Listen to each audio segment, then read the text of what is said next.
Hello बच्चों, स्वागत है एक बार पुनः आप सबका अपने एवियन कोचिंग सेंटर के यूट्यूब चैनल पर। आज का यह वीडियो सेशन दूसरा पार्ट है जैव प्रक्रम का, क्लास 10th बायोलॉजी का दूसरा पार्ट है। पहले पार्ट में हमने पढ़ लिया था पोषण के बारे में, पोषण के प्रकार के बारे में, तो उसमें से अब हम आगे पढ़ेंगे अमीबा में पोषण के बारे में पढ़ेंगे। देखिए अमीबा क्या होती है। अमीबा में उंगली के समान संरचना होती है जो बनती और बिगड़ती रहती है, जिसे पादाव, सॉरी यहाँ पर पादाव है, जिसे पादाव या कूटपाद कहते हैं।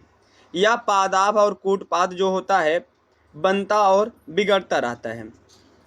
इसी के सहायता से अमीबा क्या करता है, भोजन ग्रहण करता है। होता क्या है कि जब कोई भी खाद्य कण अमीबा के पास रखा जाता है तो जो पादाव और कूटपाद होता है, यहाँ पर पादाव है, इसको बना लेना, पादाव या कूटपाद होता है, उसे घेर लेता है। जैसे देखिए ये अमीबा, मान लो हमने अमीबा का ऐसे संरचना बनाया। देखिए फिर से देखते हैं इसको। जैसे अमीबा में इस प्रकार से पादाव और कूटपाद बनते और बिगड़ते रहते हैं। ये पादाव और कूटपाद की सहायता से क्या करेगा, इसी को यहाँ से भोजन आया, अब इसको ऐसे घेर लेगा। घेरने के बाद इसको क्या कर लेगा, अपने अंदर ग्रहण कर लेगा और वहाँ पर खाद्य रिक्तिका का निर्माण होती है। और खाद्य रिक्तिका का जब निर्माण होगा, वहाँ से जो खाद्य कण आया है उसका पाचन होगा, और पाचन होने के बाद जो अपच पदार्थ बचता है वो कोश की सतह के माध्यम से गति करता हुआ फिर इसको इसी पादाव और कूटपाद की सहायता से बाहर निकाल दिया जाता है। देखो ये लिखा गया है, जब किसी खाद्य कण को अमीबा के पास रखा जाता है तो पादाव और कूटपाद उसे घेर कर खाद्य रिक्तिका का निर्माण करता है, और खाद्य रिक्तिका जटिल कार्बनिक पदार्थों को सरल कार्बनिक पदार्थ में विघटित कर देता है।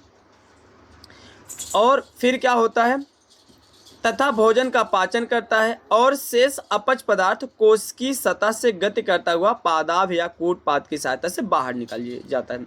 देखिए चित्र के माध्यम से इसको हम समझते हैं। जैसे यहाँ पर देखिए,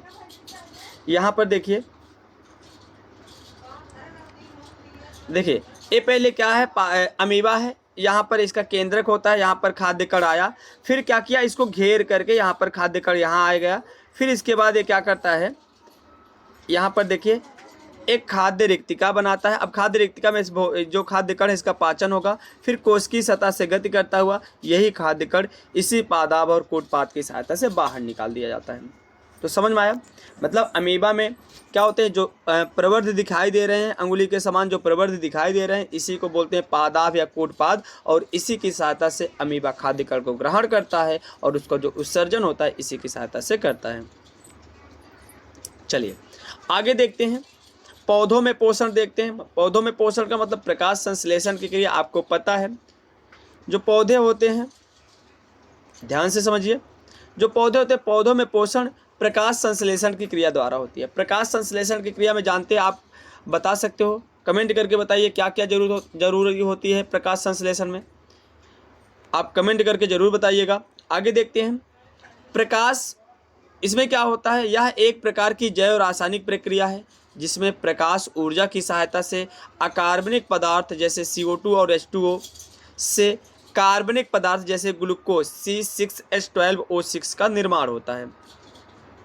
जो कार्बोहाइड्रेट तुरंत प्रयुक्त नहीं होता, अर्थात इसी को कार्बोहाइड्रेट भी बोलते हैं, ये कार्बोहाइड्रेट का ही भाग है। और जो कार्बोहाइड्रेट तुरंत उपयोग नहीं होता है वो एकत्रित कर लिया जाता है, उसको मंड के रूप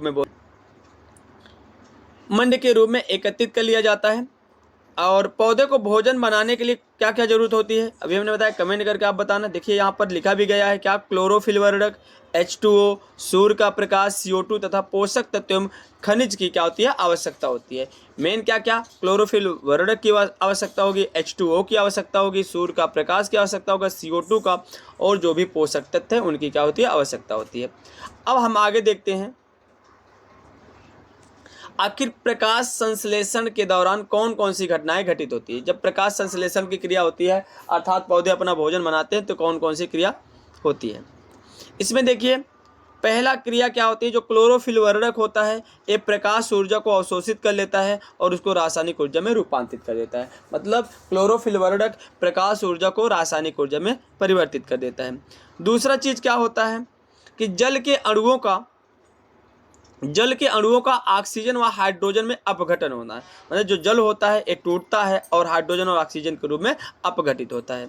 अगला जो कार्बन डाइऑक्साइड इसमें प्रयुक्त होता है, कार्बन डाइऑक्साइड का कार्बोहाइड्रेट में अपचयन हो जाता है। देखो रिएक्शन लिखा गया है, क्या है 6CO2 + 6H2O। यहाँ पर है सूर्य के प्रकाश में क्लोरोफिल वर्ण की उपस्थिति में यहाँ पर ग्लूकोज बना अर्थात कार्बोहाइड्रेट के रूप में और ऑक्सीजन बाहर निकलती है, जिसका मनुष्य को क्या होता है, जीव जो होते हैं इस ऑक्सीजन को ग्रहण करते हैं। तो कैसा लगा वीडियो सेशन? अगर इसका PDF नोट्स चाहिए आप वीडियो को लाइक करिएगा, चैनल को सब्सक्राइब करिएगा और आपके पास वीडियो जो इसका PDF नोट्स है पहुंच जाएगा। अगर आप चैनल से नए जुड़े हो तो चैनल को सब्सक्राइब करिएगा और अपने दोस्तों तक भी इसको शेयर करिएगा। फिर मिलते हैं नेक्स्ट वीडियो सेशन में।